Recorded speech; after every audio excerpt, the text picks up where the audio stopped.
It's a Minimalist Monday edition of Optimal Finance Daily, episode 1130, How to Stay Motivated with Debt Repayment by Jordann with MakingSenseOfCents.com. And I'm Dan. I'm reading to you the best personal finance blogs on the web each and every day, and today's post is from a guest author on Making Sense of Sense. So I'm going to keep this intro nice and short for you today, and let's get right to the post as we start optimizing your life. How to Stay Motivated with Debt Repayment by Jordann with MakingSenseOfCents.com. When I graduated from university, I had a lot of debt. I paid for my school myself, and although I'd worked every summer and managed to save a good portion of my earnings, I still somehow managed to rack up $26,000 in student loans. After graduation, I bought a car. I wasn't a complete dummy about it. I didn't buy a new one, but I did still manage to spend around $12,000 on a lightly used VW Golf. So I went from university student making no debt payments to recently graduated entry-level worker devoting 25% of her paycheck every month to debt. I had $38,000 worth of it weighing on my shoulders. Then I got this crazy idea that I was going to pay it all off. This idea came to fruition from the best possible intentions. I knew that my job wasn't overly secure, and I didn't like the idea of having so many debt payments to make should I ever lose it. I also knew that I didn't want to be over 30 and still paying off my student loans. I started scheming ways to put more money towards my debt in order to shorten my total time to debt freedom. The progress was slow going at first, and still is, and I quickly found myself losing motivation. The problem was I wanted to be out of debt now, and I didn't want to wait 3 or 4 years for all of this sacrifice and extra payments to pay off. Staying motivated was tough, but I'm happy to say I'm still on track with my debt repayment. Here's what I've done to stay on the wagon. Set goals. Last year was my first full year of debt repayment.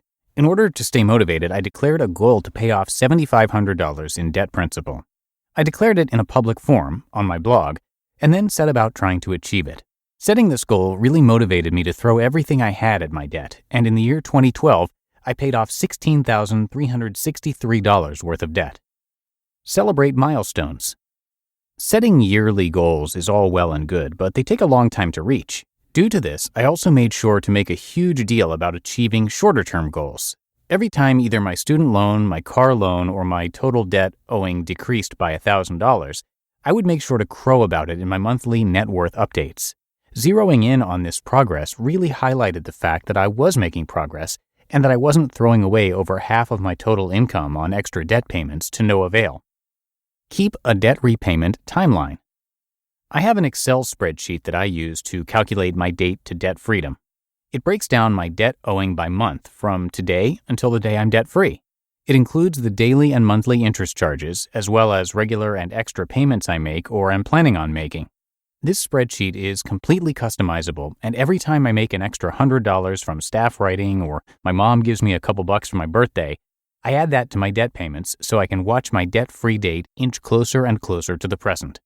When I first started messing with my debt repayment schedule spreadsheet, it projected my debt-free date to be in 2015.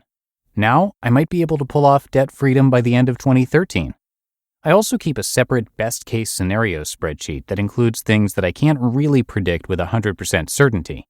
In this spreadsheet, I include projected raises, tax returns, bonuses, freelance income, etc. This spreadsheet shows me how quickly I could get out of debt if everything works out perfectly, and motivates me to keep throwing everything I possibly have at my student loans. Know your daily interest charge. When I first started paying back my student loans, I was paying a $26,720 balance at 5.5% interest. That works out to about $4.10 per day in interest charges alone. That's so much money to just throw away every single day. Now it's down to 77 cents per day.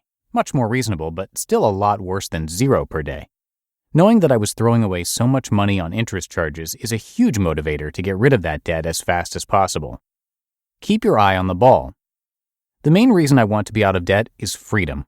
I want the freedom to travel if I want without worrying about making my debt payments.